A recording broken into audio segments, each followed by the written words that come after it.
Hello friends, good morning. मैं insurance adviser Manish Kumar Srivastava आपका अपने इस यूट्यूब चैनल इंश्योरेंस पाठशाला में स्वागत करता हूं। दोस्तों, उम्मीद करता हूं कि पिछले वीडियो से आपकी जनरल अवेयरनेस में इजाफा हुआ होगा और कहीं ना कहीं आपको उससे फ़ायदा पहुंच रहा होगा। दोस्तों, इसी उम्मीद के साथ आज एक नए टॉपिक के साथ आपके सामने हाजिर हूँ। वो टॉपिक आज मैंने चूज़ किया है जो कि हमारी मिडिल क्लास फैमिली से डायरेक्टली बिलोंग करता है।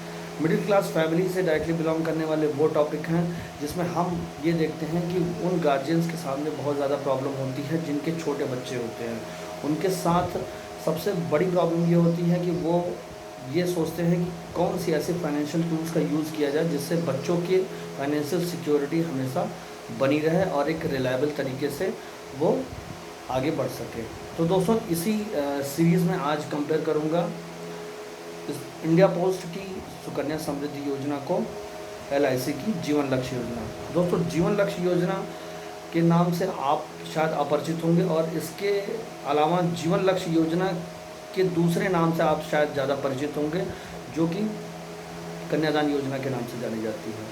दोस्तों, कन्यादान योजना किसी तरह की LIC की कोई ऑफिशियल योजना नहीं है। बेसिकली जीवन लक्ष्य योजना ही LIC की ऑफिशियल योजना है। तो दोस्तों, इसी के साथ कंपेयर करेंगे कि क्या है इंडिया पोस्ट की सुकन्या समृद्धि योजना में और LIC की जीवन लक्ष्य योजना में। दोस्तों, इसे एक सिंपल एग्जांपल से समझने की कोशिश करेंगे। मान लेते हैं कि दो फ्रेंड्स हैं, रमेश और सुरेश। दोस्तों, रमेश की फैमिली और सुरेश की फैमिली स्ट्रक्चर एक जैसा है। एक बार के लिए ऐसे कोइंसिडेंट मानते हुए इसे सपोज करते हैं। लेट सपोज करते हैं कि दोनों के घरों में एक एक बच्चियां हैं और उनकी वाइफ है और उनके माँ बाप हैं।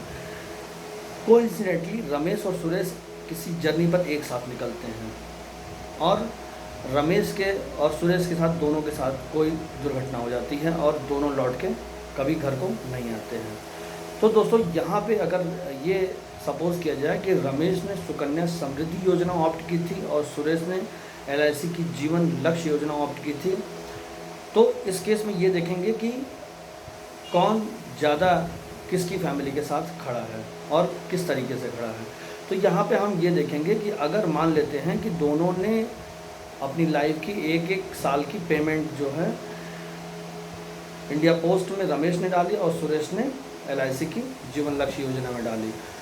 इस केस में क्या होगा कि रमेश के केस में सारी की सारी पेमेंट स्पीड इंडिया पोस्ट में उनकी फैमिली को देनी होगी, इवन रमेश रहे या ना रहे।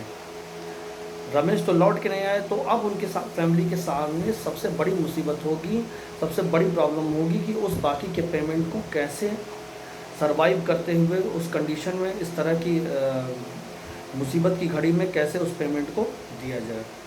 दूसरी बात, यहीं पे कंपेयर करते हैं LIC को जीवन लक्ष्य से, LIC की जीवन लक्ष्य योजना से। तो यहाँ पे दोस्तों, सबसे पहले क्या होगा कि अगर मान लेते हैं कि सुरेश ने LIC की जीवन लक्ष्य योजना 5 लाख के इंश्योरेंस की कवर मिली थी और उसकी दुर्घटना में कोई मृत्यु हुई, तो सबसे पहले 10 लाख तक की रकम उसकी फैमिली को तुरंत दी जाएगी, वो भी टैक्स फ्री।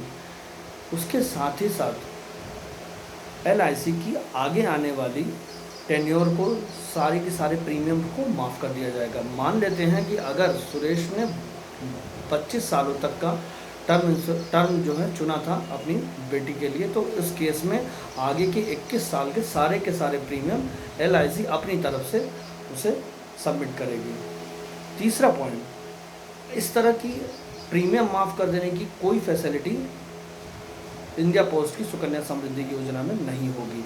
दूसरी तरफ, जिस तरह का 10 लाख का तत्काल फाइनेंशियल हेल्प LIC सुरेश की फैमिली को देगी, वहीं रमेश के केस में इंडिया पोस्ट इस तरह की कोई भी फैसिलिटी प्रोवाइड नहीं करेगी। तीसरा सबसे बड़ा पॉइंट है दोस्तों कि सुरेश के केस में जिन्होंने LIC की जीवन लक्ष्य योजना ले रखी थी, वहाँ पे 5 लाख के रिस्क कवर का 10%, यानी कि आप यहाँ पे रिस्क कवर की जो भी वैल्यू चुनते हैं, रिस्क कवर मतलब उस पॉलिसी की सुरक्षा पे जो भी वैल्यू आपने चुनी थी, मान लीजिए किसी ने 5 लाख चुनी थी, किसी ने 10, किसी ने 20, किसी ने 50 या किसी ने 1 करोड़ तक, उस केस में जो भी वैल्यू वहाँ पे रखी गई थी उसका 10% लगातार सुरेश की बच्ची के लिए हर साल LIC उसकी फैमिली को उसकी बच्ची की पढ़ाई लिखाई और अन्य खर्चों के लिए देती रहेगी।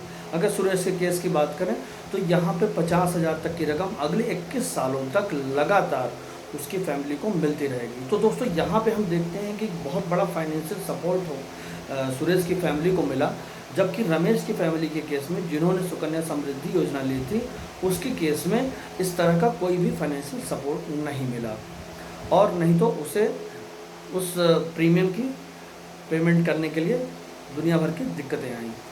चौथे सबसे बड़े और मेजर पॉइंट की बात करूंगा कि यहाँ पे सुरेश के ना रहने पर भी सुरेश की फैमिली को, सुरेश की बच्ची को, जो कि उस पॉलिसी की नॉमिनी है, उस केस में 25 साल पूरे होने पर लेट सपोज अगर 13.5 लाख रुपए की रकम मिलनी थी तो वो पूरी की पूरी टैक्स फ्री रकम उसकी फैमिली को दी जाएगी, ताकि वो उचित समय आने पे, राइट टाइम आने पे वो अपने बच्चियों की मैरिज या अदर पर्पज़ में उसकी हेल्प ले सकें।